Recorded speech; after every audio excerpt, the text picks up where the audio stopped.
Hello friends, I am Atul DK Chemistry Faculty. You are most welcome on my channel Chemistry Funda. आज का ये lecture CBSE board का lecture है। Board exam के point of view से बनाया जा रहा है और पिछले लेक्चर में मैं ऑप्टिकल आइसोमेरिज्म का डिस्कशन कर रहा था और उसी से आगे मैं आज इस लेक्चर को कंटिन्यू करूंगा। ऑप्टिकल आइसोमेरिज्म में जैसे कि आप लोग जानते हो कि जब हमने SN2 और SN1 बताया था लास्ट लेक्चर में, तो SN1 में रेशमाइजेशन हो रहा था। दो टाइप का प्रोडक्ट बन रहा था, एक इन्वर्टेड भी बन रहा था और एक रिटेंशन वाला भी बन रहा था। ठीक है, बन रहा था। उसी के साथ मैंने आपको बताया था ऑप्टिकल आइसोमेरिज्म और उसके लिए कंडीशन। उस कंडीशन में मैंने आपको 4 पॉइंट बताया था कि कोई भी कंपाउंड ऑप्टिकली एक्टिव होगा, इसके लिए उसको 4 कंडीशन को फुलफिल करना होगा कि एटलीस्ट 1 एसिमेट्रिक कार्बन एटम हो, टेट्राहेड्रल ज्योमेट्री हो, non superimposable pair of mirror image हो and must not have plane of symmetry हो। किसी भी कंडीशन में प्लेन ऑफ सिमेट्री एग्जिस्ट नहीं करना चाहिए। ये बात मैंने आपको दिन में बताया था लास्ट लेक्चर में। आज मैं उसी पे थोड़ा सा आपको और भी बता देता हूं कि जैसे कि हमने एक एग्जांपल लिया बेटा कि मान लो ये है हमारे पास एक compound tartaric acid COOH COOH, ये है HOH HOH, ये हो गया स्ट्रक्चर 1। अच्छा, फिर हमने लिया COOH COOH, ये हो गया OH OH H, ये हो गया आपका सेकेंड। फिर हमने ले लिया COOH C, अच्छा फर्स्ट फिगर के कंपैरिजन में COOH, और फिर हमने ले लिया COOH COOH। अगर आप यहां पे देखो फर्स्ट फिगर के कंपैरिजन में थर्ड में क्या करो कि नीचे वाले को फिक्स रखो, इधर H इधर OH, ऊपर वाले को बदल दो तो इधर हो गया OH इधर हो गया H, ये हो गया थर्ड। और फोर्थ में आप क्या करो कि ऊपर वाले को फर्स्ट फिगर के रिस्पेक्ट में फिक्स रखो और नीचे वाले को ही पलट दो, ये हो गया फोर्थ। ये जो टार्टेरिक एसिड का हमने 4 स्ट्रक्चर आपके सामने ड्रॉ करा है, इसमें सबसे पहला पॉइंट मैं बोलना चाहूंगा कि आप फिगर 1 और 2 को देखो, गौर से देखो इस 1 और 2 को। 1 और 2 को गौर करके आप यदि देखोगे एक बहुत ही इंपॉर्टेंट पॉइंट पता चल गया कि फर्स्ट और सेकेंड फर्स्ट का मिरर इमेज है, या आप ऐसे बोल सकते हो कि फर्स्ट और सेकेंड एक दूसरे का मिरर इमेज है भैया, मिरर इमेज है। ठीक है, मिरर इमेज होना कोई गुनाह तो नहीं है, तुम भी अपने मिरर में जाकर के इमेज देखते हो, मिरर इमेज। लेकिन यहाँ पे सबसे बड़ी पॉइंट जो आ रही है कि एसिमेट्रिक कार्बन एटम ये भी है, ये भी है, यहां पर भी है, यहां पर भी है। एसिमेट्रिक कार्बन एटम है, सिंगल बॉन्डेड है, टेट्राहेड्रल ज्योमेट्री भी है। अच्छा, मिरर इमेज है। लेकिन सबसे बड़ी पॉइंट यहां पे क्या है कि आप गौर करके देखो कि यहां पे प्लेन ऑफ सिमेट्री, ये लाइन देख रहे हो आप, ये लाइन देख रहे हो आप, ये प्लेन ऑफ सिमेट्री पास कर रहा है। पिछले लेक्चर में मैंने आप लोगों को प्लेन ऑफ सिमेट्री के बारे में बताया था कि प्लेन ऑफ सिमेट्री ये प्लेन ऑफ सिमेट्री एक ऐसा प्लेन है which bisects the compound in such a way that one half is the mirror image of another half। Plane of symmetry वो प्लेन होता है जो किसी भी कंपाउंड को इस तरीके से बाइसेक्ट कर देता है कि उसका वन हाफ उसके सेकेंड हाफ का क्या हो जाए, मिरर इमेज। तो देखो फर्स्ट में भी प्लेन ऑफ सिमेट्री है, सेकेंड में भी प्लेन ऑफ सिमेट्री है। इसका मतलब ये ऑप्टिकली एक्टिव नहीं है, ऑप्टिकली इनएक्टिव है। फर्स्ट एंड सेकेंड क्या हो गया, ऑप्टिकली इनएक्टिव। अब इसमें देखो टेट्राहेड्रल ज्योमेट्री है, एसिमेट्रिक कार्बन एटम है, नॉन सुपरइम्पोजेबल भी है, लेकिन ये ऑप्टिकली एक्टिव नहीं है, ऑप्टिकली इनएक्टिव है। तो आप ए पॉइंट में लिखो कि first and second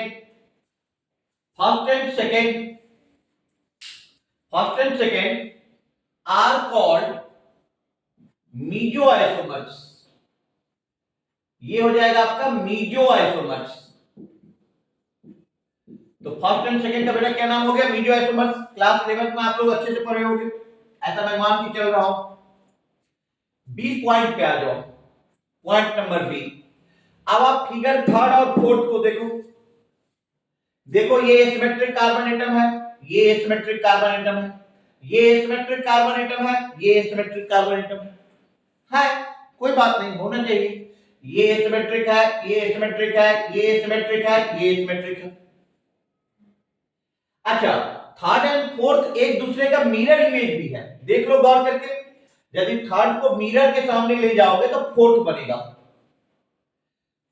third and fourth एक दूसरे का मिरर इमेज है, एसिमेट्रिक कार्बन एटम है, सिंगल बॉन्डेड है, इसलिए टेट्राहेड्रल भी है। और सबसे इंपॉर्टेंट पॉइंट कि थर्ड एंड फोर्थ से प्लेन ऑफ सिमेट्री पास नहीं कर पा रही। इसका मतलब थर्ड भी ऑप्टिकली एक्टिव है एंड फोर्थ भी ऑप्टिकली एक्टिव है। तो थर्ड एंड फोर्थ पेयर का नाम दे दिया गया इनएंशियोमर्स। तो आप लिख सकते हो कि third and fourth are pair of enantiomers. Enantiomers, ठीक है। इनएंशियोमर्स मैं थोड़ा सा डिफाइन भी कर देता हूं इनएंशियोमर्स का, कि इनएंशियोमर्स are pair of enantiomers are pair of those optically active isomers, optically active isomers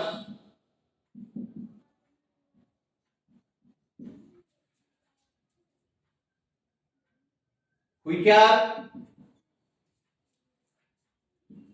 mirror image of each other, mirror image of each other,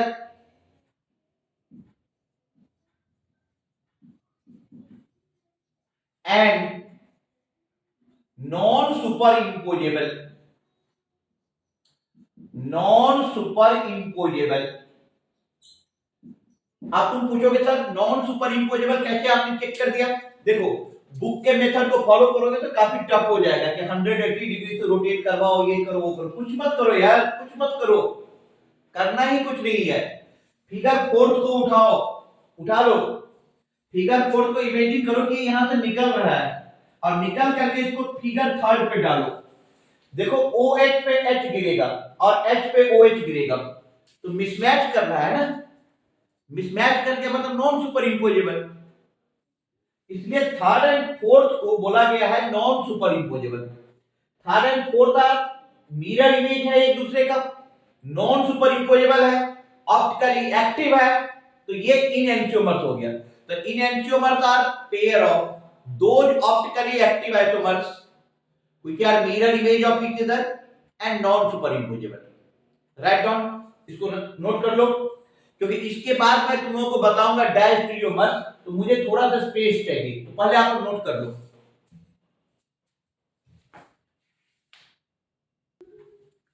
चलो अब हम लोग बात करते हैं नेक्स्ट पॉइंट का, डायस्टेरियोमर्स। कई बार तुम एग्जाम में देखते होगे कि डायस्टेरियोमर्स का चर्चा, डायस्टेरियोमर्स, ठीक है बेटा, डायस्टेरियोमर्स का चर्चा करते हैं। डायस्टेरियोमर्स क्या होता है? क्या फर्स्ट और सेकंड एक कंपाउंड है? अभी हम लोग बात कर रहे थे कि first and second meso isomers है। फर्स्ट और सेकंड में से किसी एक को ले लो आप। मान लो हमने फर्स्ट को चूज किया, लेट अस सपोज कि हमने फर्स्ट को चूज किया और फर्स्ट का कंपैरिजन करो थर्ड से, या फर्स्ट को कंपेयर करो फोर्थ से। देखो ना, फर्स्ट और थर्ड एक दूसरे का मिरर इमेज नहीं है, नॉ सुपर इम्पोजेबल है, neither mirror image nor superimposable, are called diastereomers, are called diastereomers. First and fourth को देखो, ना एक दूसरे का मिरर इमेज है, ना सुपर इम्पोजेबल है, आर पेयर ऑफ डायस्टेरियोमर्स। तो सबसे पहले डायस्टेरियोमर्स को यहां पे आप लिख लो कि first and third and first and fourth, ये हो गया डायस्टीरियोमर्स। डायस्टीरियोमर्स इसको हम डिफाइन कैसे करेंगे? अच्छा, डायस्टीरियोमर्स के पेयर में सबसे बड़ी बात क्या है कि जहां पे इसका एक ऑप्टिकली इनएक्टिव है वहीं पे दूसरा ऑप्टिकली एक्टिव है। तो इसके डिफिनीशन में तुम ये नहीं लिख सकते कि ऑप्टिकली एक्टिव या इनएक्टिव, इसको ऐसे डिफाइन करोगे कि diastereomers are pair of those optical isomers which are neither mirror image nor superimposable. ये हो जाएगा आपको diastereomers. Diastereomers are pair of those optical isomers, those optical isomers, those optical isomers which are neither mirror image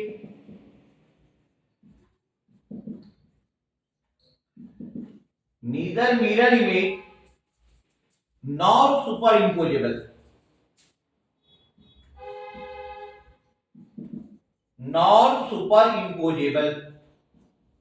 तो diastereomers ना mirror image है और ना ही super imposable है। तो आज जो ऑप्टिकल आइसोमरिज्म में हमने देखा, शुरू से यदि हम नेक्स्ट में बात कर ले तो कंडीशन फॉर ऑप्टिकल एक्टिविटी कि at least one asymmetric carbon atom हो। एसिमेट्रिक कार्बन एटम किसको बोलेंगे कि when carbon atoms attach to four different atoms और ग्रुप्स, जब कार्बन एटम चार डिफरेंट एटम या ग्रुप से अटैच होगा then it is called asymmetric carbon atom और कायरल कार्बन एटम और कायरल सिंथेस, एक ही बात है। तो कंडीशन में at least one asymmetric carbon atom हो, टेट्राहेड्रल ज्योमेट्री हो, non superimposable pair of mirror image हो and must not have plane of symmetry हो। फिर मैंने एक एग्जांपल तुम लोगों के लिए ले लिया टार्टरिक एसिड, उसके चार स्ट्रक्चर हमने बनाए। फर्स्ट एंड सेकंड क्या कहलाया? मेसोआइसोमर्स। अच्छा, थर्ड एंड फोर्थ क्या कहलाया? Enantiomers. First and third diastereomers, first and fourth diastereomers. आप नोट कर लो, फिर आगे देखते हैं। नोट कर लो आप लोग, ठीक है बच्चों। तो अब हम आगे बढ़ते हैं। नेक्स्ट रिएक्शन है हमारा एलिमिनेशन रिएक्शन। एलिमिनेशन रिएक्शन, सबसे पहले बेसिक बात ये जान लो कि जब आप अल्काइल हैलाइड की बात करते हो, आपके पास है RH और इसको आप अल्कोहलिक KOH, अल्कोहलिक KOH का मतलब KOH के साथ अल्कोहल है, तो ये एलिमिनेशन रिएक्शन में जाएगा। ये जाएगा एलिमिनेशन रिएक्शन में। जब हमने इसको अल्कोहलिक KOH से करवा दिया तो ये चला गया एलिमिनेशन रिएक्शन में। जब हमने अल्काइल हैलाइड को एक्वस KOH के साथ करवाया, मतलब KOH plus water, it will prefer to go substitution reaction. ये सब्स्टिट्यूशन रिएक्शन में जा रहा है, सब्स्टिट्यूशन रिएक्शन, ठीक है। तो अभी मेरा टॉपिक सब्स्टिट्यूशन तो मैंने बता ही दिया था। अभी जो मेरा रिएक्शन है वो है एलिमिनेशन रिएक्शन। कुछ इस टाइप का सिचुएशन देख लो कि यहां पे हाइड्रोजन है और यहां पे हाइड्रोजन लगा हुआ है और इसको हम अल्कोहलिक KOH से रिएक्शन करवा रहे हैं। तो अल्कोहलिक KOH से जब आप रिएक्शन करवाओगे तो ये दे देगा अल्कीन। ये क्या दे देगा? अल्कीन दे देगा। 1 point. For the formation of alkene, for the formation of alkene,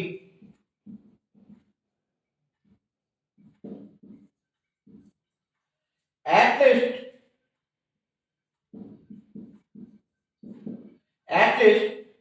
one beta hydrogen atom, one beta hydrogen atom is necessary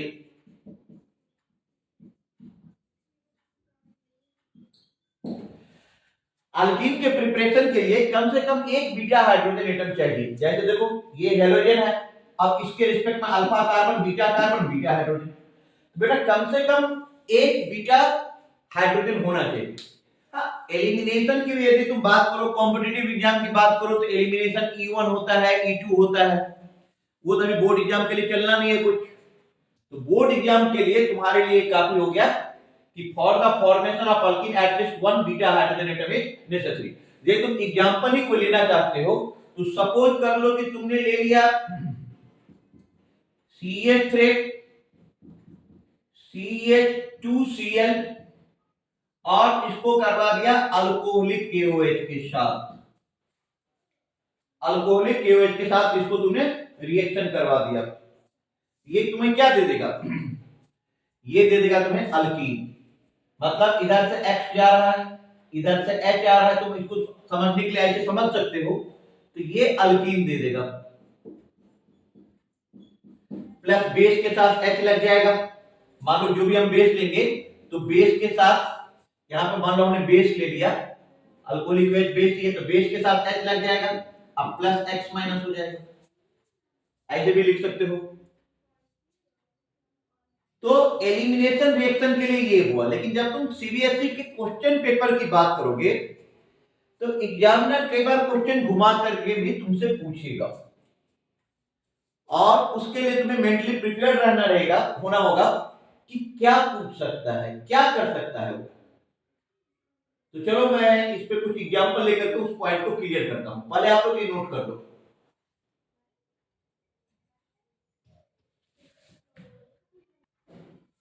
अब देखो हम कुछ एग्जांपल ले लिए। जैसे हमारे पास है एक compound CH3 CHCl CH2 CH3। ठीक है, हम इसको ले जा रहे हैं एलिमिनेशन रिएक्शन में। किसमें? एलिमिनेशन रिएक्शन में। तो सबसे बड़ी बात क्या है कि जब Cl इधर से जाएगा तो दो ऑप्शन है कि H इधर से भी आ सकता है, H इधर से भी आ सकता है। ठीक है, अब यहां पे तुम्हें काम देगा स्विफ्ट जैप्स रूल। 12 के हिसाब से बता रहा हूं, कंपटीशन के हिसाब से रहता तो मैं तुम्हें मैकेनिज्म बताता हूं। 12 के हिसाब से मैं बता रहा हूं कि यहां पे तुम्हें काम दे देगा स्विफ्ट जैप्स rule.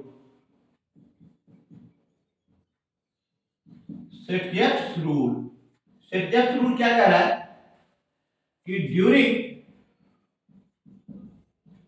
Dehydrohalogenation,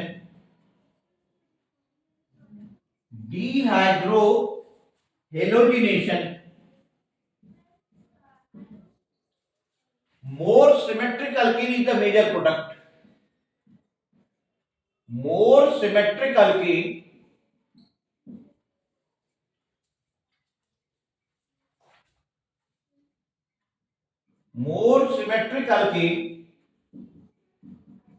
is the major product.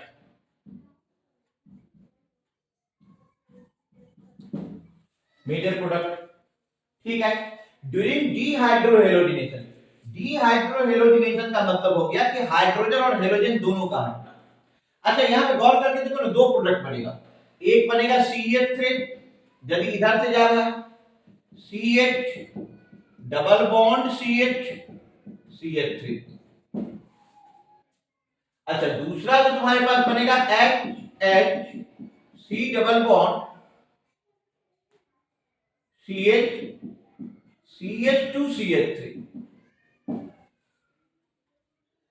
अब तुम, अच्छा ये हो गया मेजर प्रोडक्ट क्योंकि ये मोर सिमेट्रिक है। This is major, this is minor, less symmetric है। तुम पूछोगे सर सिमेट्रिक कैसे पहचानूंगा? तुम्हारे मन में सवाल आ सकता है कि सर सिमेट्रिक कैसे पहचानूंगा। मैं बता रहा हूं कैसे पहचानूंगा। ये कार्बन कार्बन डबल बॉन्ड है, इस कार्बन कार्बन डबल बॉन्ड के रिस्पेक्ट में देखो एक अल्काइल ग्रुप और एक अल्काइल ग्रुप। कितने अल्काइल ग्रुप हो गए? 2। और इस कार्बन कार्बन डबल बॉन्ड के रिस्पेक्ट में एक ही अल्काइल ग्रुप है, बाकी सारा हाइड्रोजन है। तो जितने ज्यादा डबल बॉन्डेड वाले कार्बन एटम के साथ डबली बॉन्डेड कार्बन एटम के साथ जितने ज्यादा अल्काइल ग्रुप अटैच होंगे वो उतना ज्यादा स्टेबल होगा। इसलिए ये मेजर हो गया और वो माइनर हो गया। इससे ज्यादा कॉम्प्लिकेशन 12 बोर्ड में नहीं आएगा। हाँ, नोट करके रख लो, note down.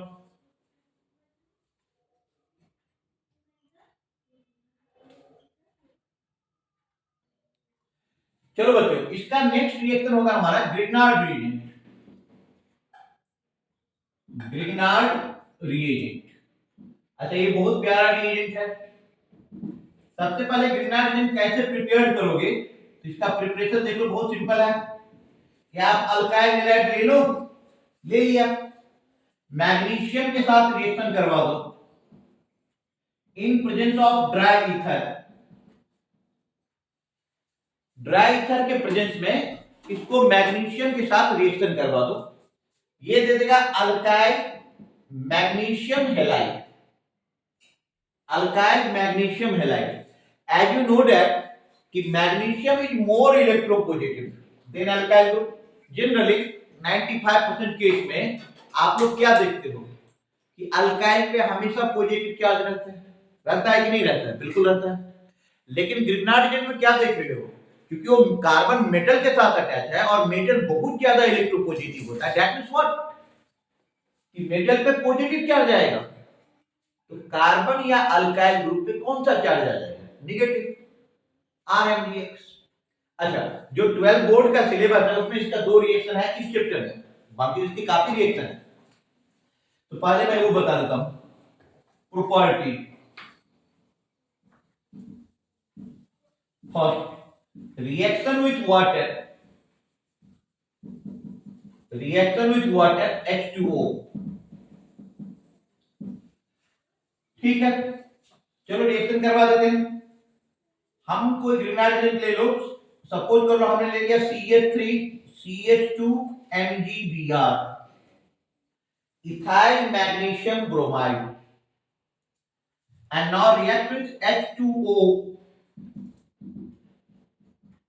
Del minus del plus, इधर हो गया डेल प्लस डेल माइनस, तो हमारा जो मेन प्रोडक्ट बनेगा वो बन जाएगा अल्केन CH3 CH3, और जो बाय प्रोडक्ट बनेगा ये हो जाएगा MgBrOH। इसका कोई मीनिंग नहीं है, ये हो गया बाय प्रोडक्ट, ये हो गया मेन प्रोडक्ट, ये हो गया आपका मेन प्रोडक्ट। ठीक है, इसका एक और रिएक्शन ले लो इस चैप्टर के हिसाब से, अल्कोहल से रिएक्शन करवा दो, रिएक्शन विथ अल्कोहल।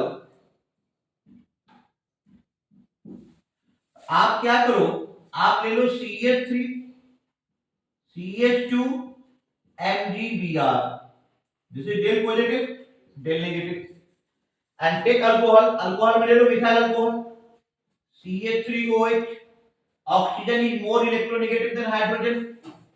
सिंपल है यार, माइनस को प्लस के साथ, प्लस को माइनस के साथ अटैच कर दो, and it will also give you alkane. जो मेजर प्रोडक्ट यहां पर भी बनेगा ये बन जाएगा CH3 CH3, यही हो गया मेन प्रोडक्ट, मेन प्रोडक्ट यही आपको लिखना है, बाय प्रोडक्ट आपको लिखना ही नहीं है। बाय प्रोडक्ट में तो आपको आ जाएगा MgBrOCH3, इससे हमको कोई मतलब नहीं है, ऑर्गेनिक में बाय प्रोडक्ट का कोई मीनिंग नहीं है। तो आप ये समझिए, कोई मीनिंग नहीं मतलब कई जगह कोई मीनिंग नहीं, कई जगह तो काफी मीनिंग है। ठीक है, तो अच्छा बाकी तुम पूछोगे ग्रिग्नार्ड रिएजेंट अल्डिहाइड से रिएक्शन करता है, ग्रिग्नार्ड रिएजेंट कीटोन के साथ रिएक्शन करता है, ग्रिग्नार्ड रिएजेंट साइनाइड के साथ करता है, ग्रिग्नार्ड रिएजेंट आइसोसाइनाइड के साथ तो नहीं करता है लेकिन कार्बन डाइऑक्साइड के साथ करता है। तो उससे काफी सारे रिएक्शन हैं ग्रिग्नार्ड रिएजेंट के, जो आगे आने वाले चैप्टर में आपको मिलेगा। ठीक है, आप ये लिखो,